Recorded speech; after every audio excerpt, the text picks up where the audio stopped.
गाँव के मोड़ पर देख ल तोहार हंसी, गैया के घंटी मन कैले खुशी।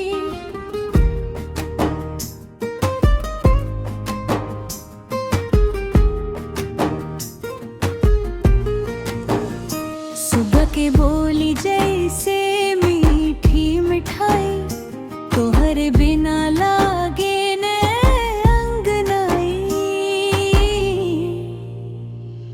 तोर चुनरी उड़ेला पुरवा के संग, चूड़ी के छन छन में लागे उमंग। पनिया भरन आइल तू घटिया पर, हम त खड़ा बानी धड़कन धुर के। ऐसे न देख ना मार नजरिया, दिलवा के भीतर उठेला लहरिया। भोला ता एक बेरे रुक जाला सांस, तू हवा सपना तू हवास।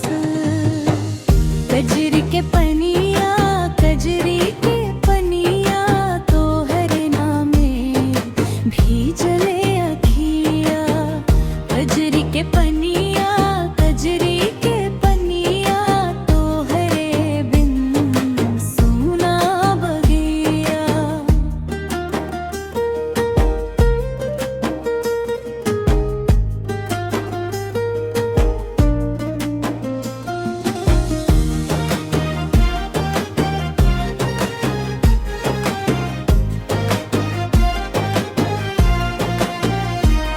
हमरैया तरे बैठल दुपहरिया, तू हंसेलस त चमके पुरनिया। हे साड़ी ना रोटी के महक, तोहरो बात में लागे मधुर। सेंदुरिया गाल माथे पर बिंदिया, देख के मनवा भइल बंदिया। सगुनवा के थरिया जैसे चांद, तू ही त हो हमरे गाँव के मान। ऐसे ना देख ना मार नजरिया, दिलवा के भीतर उठेला लहरिया। बोला त एक बेर रुक जाला सांस, तू हवा सपना तू हवास।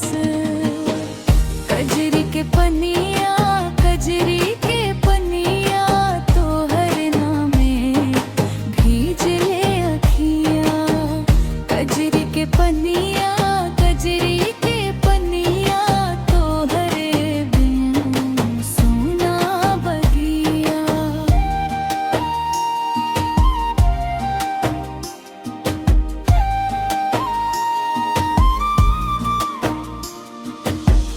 साँझ के बेला पोखरा किनारा, तोहर चलल से महके नजारा। छोटे छोटे सपना भारी इरादा, तोहरे संग लागे सब कुछ आधा। हमरी हथेली पर रख दे हाथ, सुख दुख में चल बा दिन रात। तोर भरोसा हमरो सहारा, तू हंस दे त चमके उजियारा।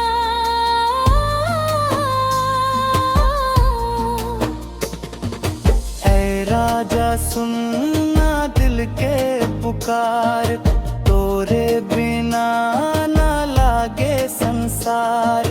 एक बार आके बैठ अंगना, फेर से सजे हम